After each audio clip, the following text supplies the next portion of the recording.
Good morning, everyone. It is truly a pleasure to be here.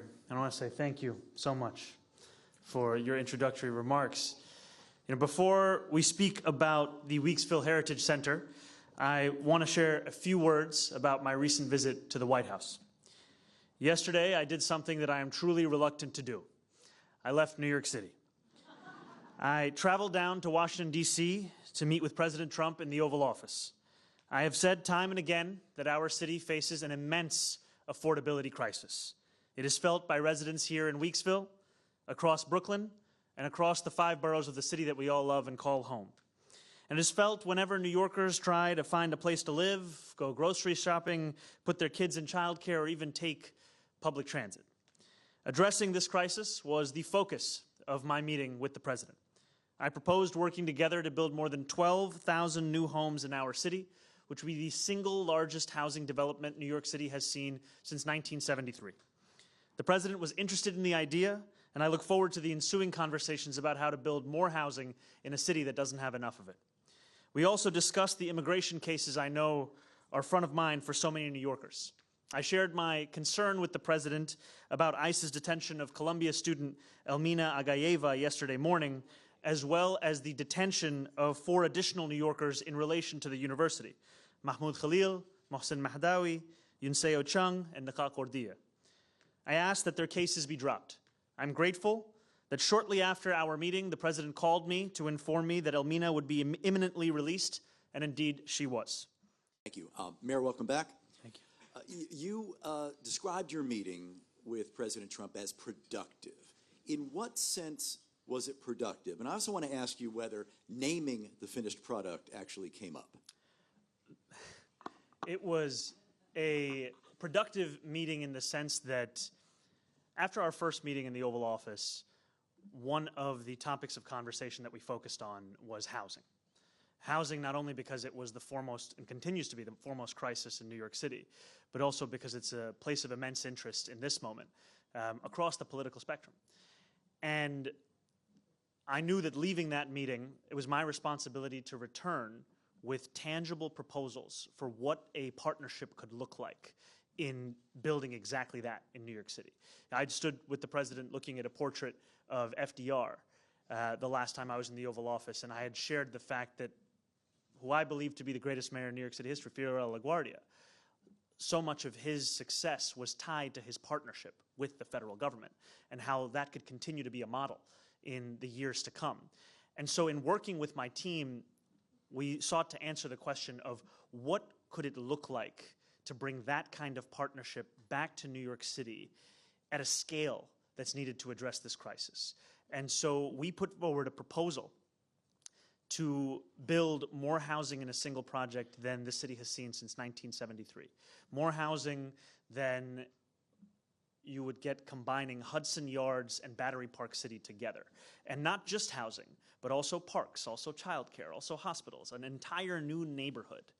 And I was heartened by the fact that the President was interested in this proposal, and I anticipate it will be the subject of conversations to continue. Sorry, we've got to move on. Ayanna, go ahead. Hi, good afternoon, Mayor. Who initiated the meeting with the President yesterday? Did he invite you? Did your office reach out? About how long was the conversation? And did any other topics come up aside from housing and the detained students? Did you guys discuss ICE enforcement in New York City, the funding, federal funding to help potentially close the budget gap here in New York City? So this meeting took place in part of a larger context of the last meeting that I had with the President, where we left that meeting knowing that we would continue to be in conversation and to have meetings, always bringing it back to how we can serve this city. And I've said that time and again that I will speak to anyone to ensure that we can advance the agenda of keeping New Yorkers in New York. And the focus of the conversation came back to what it would look like to partner with the city to create this scale of housing, what it would look like to create the largest rail deck in the world, larger than that of Paris, than that of Hong Kong. We spoke about the detention of the Columbia student that morning, and I shared my concerns as part of my long-standing belief that ICE raids are not only cruel, they also do nothing to advance the cause of public safety. And I care very deeply about public safety in our city, and we have continued to focus on delivering exactly that. And I shared with the president that I thought that these continued detentions, as well as cases of those who are out of detention but face the prospect of having to be forced back into detention, do nothing to advance that cause, and I asked for those cases to be dropped.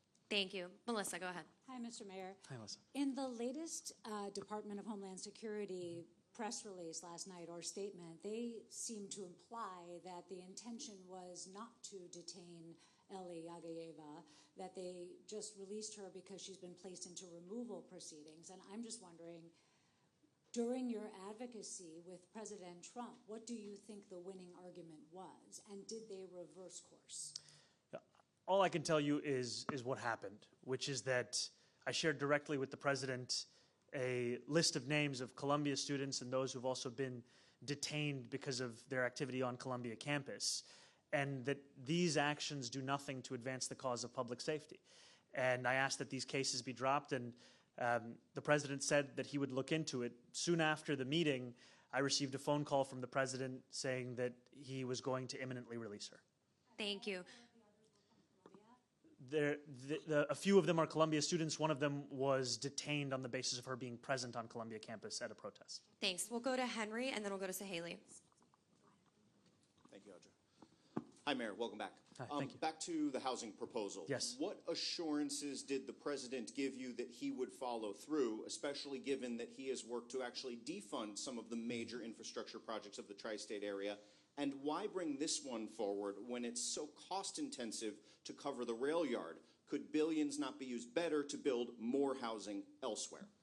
So the president shared his interest in the proposal, and I am encouraged by the fact that we will continue to talk about this proposal. It is going to be a long process. We are speaking about an idea that had its first beginnings in the 60s and 70s and 80s. It's a long-standing proposal. The reason to focus on this one specifically is in a city where we know that land is so precious and so finite, here lies an opportunity to create more of it by creating the largest rail deck the world has ever seen. And then on top of that rail deck, building more housing than we've seen since the construction of co-op houses and Co-op City. And that presents within it an opportunity to deal with a housing crisis where right now we know there are far too few homes in New York City, even for those who already call New York City home, let alone for those who want to join us in this city. Thank you. He said that he was interested and that the conversation would continue. Thank you. We'll go to Haley and then Joe right next. Hi, Mr. Mayor. Hi, Saley. Did you speak to any local, thank you. I wanted to ask about the Sunnyside Yard project as well. Did you speak to any local electeds in that area about the project in advance to your meeting with President Trump? And if not, what conversations are you planning to have in the near future? You know, we've had a few conversations across elected officials, labor organizers. Those conversations will continue because this is a long-standing project that will also require a long-standing commitment, and we're just at the very beginning of it. And I broached this with the president because of the fact that this is one of the busiest rail yards in the entire continent, frankly.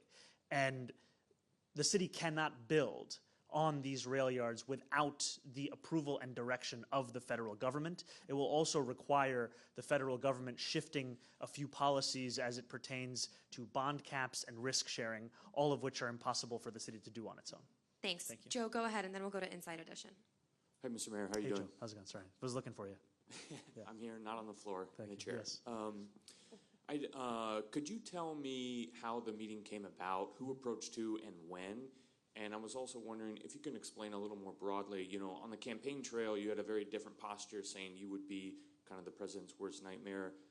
Since taking office, you really have gone to great lengths, I think, to not criticize him and foster this relationship. It's very different than most Democrats in the country. Can you tell us why, you know, you're taking this tack? So I said over the course of the campaign that I will always be honest and direct with New Yorkers about my views. The president and I have many disagreements, which we share publicly and we share privately. And I also said on that same campaign trail that I would be willing to work with anyone, no matter disagreements, so long as it was to the benefit of the city that we love. that is what it comes back to. Every conversation has to be advancing the agenda of working New Yorkers. And when we think about 12,000 new homes for working and middle-class New Yorkers, we see the possibility of so many more people being able to put roots down here in this city. And this was a meeting that was scheduled as part of following conversations from the prior meeting, which was in November. There was always a sense that that would continue. It's, as you know, not the first meeting I've had with the president. It won't be the last. And we will also continue to advocate for anything and everything that can help New Yorkers continue to remain in New York. Thanks. Go ahead. And so when it was planned? Sorry. I think this came in the aftermath of the prior meeting. I would say that finalizing the dates, I'm not sure exactly when it was, but it's just part of a long-standing conversation. Thanks, Thank you. Joan. If we could pass